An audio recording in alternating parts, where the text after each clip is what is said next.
On a tous déjà ressenti ça, n'est-ce pas? Cette impression un peu floue de naviguer dans un brouillard total, où tout et son contraire ont l'air d'être vrais en même temps. Eh bien, cet environnement ultra polarisé, ce n'est pas vraiment un hasard. En fait, c'est le décor d'un conflit.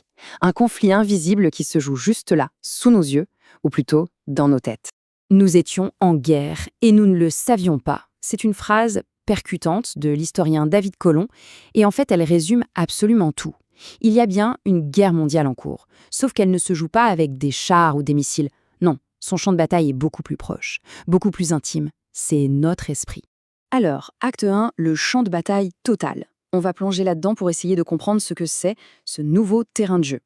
L'idée, ici, c'est plus de conquérir des territoires physiques, mais bien notre espace cognitif.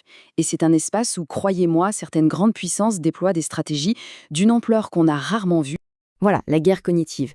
Et attention, là on est bien au-delà de la simple fake news. L'enjeu est beaucoup, beaucoup plus profond. Le but du jeu, ce n'est pas tant de mentir sur un fait que de contrôler la manière dont on va interpréter ce fait. En gros, c'est transformer nos esprits en véritables théâtres d'opération. Comment? En exploitant nos biais, nos émotions, tout ça pour servir des objectifs stratégiques bien précis.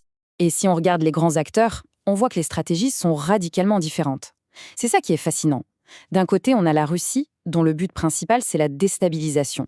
Semer le chaos, affaiblir la confiance dans nos institutions, en nous noyant sous une avalanche de récits contradictoires. Et de l'autre, il y a la Chine, avec une approche beaucoup plus long terme, les fameuses trois guerres. Là, l'objectif est d'imposer un récit global, une vision du monde. Et pour ça, des outils comme TikTok sont de véritables armes cognitives pour capter notre attention. C'est vraiment ça, le point crucial à comprendre. La différence entre guerre de l'information et guerre narrative. La première, c'est une bataille pour les faits, pour les données brutes.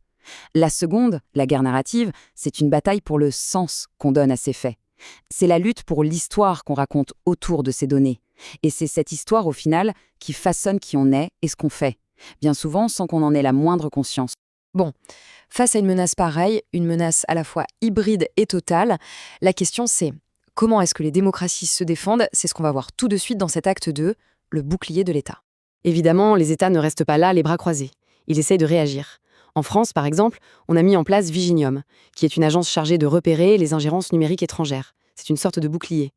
L'armée, elle aussi, a pris le pli avec sa doctrine L2I, la lutte informatique d'influence. Et puis, il y a l'OSINT, l'enquête en sources ouvertes, qui est devenue une arme absolument vitale pour les journalistes, les chercheurs.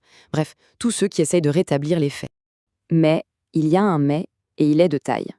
Le gros problème avec ces réponses officielles, c'est qu'elles sont lentes, elles sont bureaucratiques. Elles ont été conçues pour un monde qui, en fait, n'existe déjà plus. Elles sont complètement dépassées par la vitesse et le volume des attaques. Pour le dire clairement, et c'est ce que disent de nombreux experts, les démocraties sont structurellement pas prêtes. Du coup, la question qui tue. Si la réponse de l'État est trop lente, qui peut riposter? Si les grandes institutions sont de lents paquebots, est-ce que la riposte pourrait venir d'ailleurs?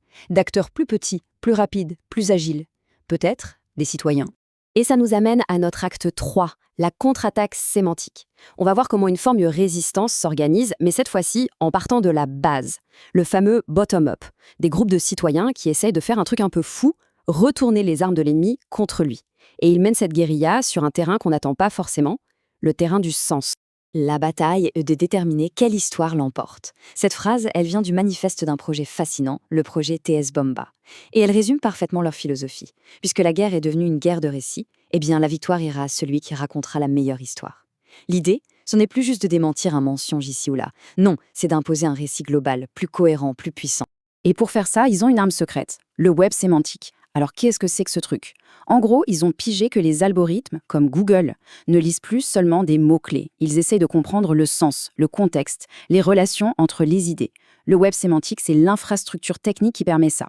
Et c'est justement cette infrastructure qu'ils veulent, disons, pirater à leur avantage. Concrètement, leur plan est juste brillant et il se déroule en 3 étapes. D'abord, étape 1, ils auditent le récit ennemi. Ils cartographient tout, les arguments, les biais, ce qui n'est pas dit. Ensuite, étape 2, et c'est là que ça devient génial, ils s'emparent du terrain sémantique. Ils utilisent des données structurées pour parler directement aux moteurs de recherche et leur imposer une nouvelle réalité, beaucoup plus cohérente. Et enfin, étape 3, l'offensive. On ne fait plus que réagir, on passe à l'attaque pour démanteler la légitimité de l'adversaire. On boucle la boucle, on revient à cette idée, la bataille pour que leur histoire l'emporte. Bon, une contre-offensive citoyenne, une doctrine super intelligente. Tout ça, c'est beau sur le papier. Mais est-ce que ça peut vraiment marcher? Est-ce que cet élan de résistance, aussi brillant qu'il soit, a la moindre chance? C'est là qu'on entre dans l'acte 4 et qu'on doit être un peu plus lucide.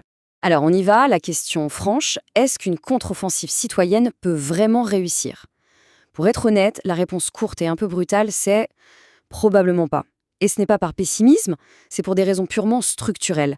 La bataille est totalement asymétrique. C'est David contre un Goliath qui a des ressources quasi illimitées. Et ça, c'est le cœur du problème.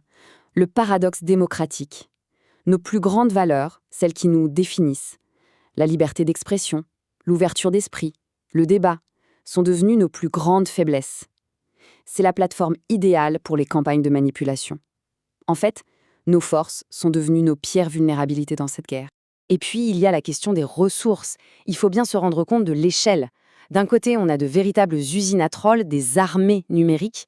Prenez la 50 Cent Army chinoise, par exemple. On parle de près de 450 millions de posts et commentaires par an.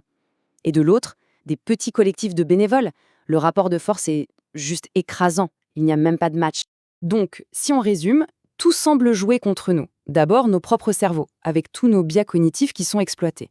Ensuite, les algorithmes des réseaux sociaux qui sont conçus pour mettre en avant ce qui est clivant et émotionnel.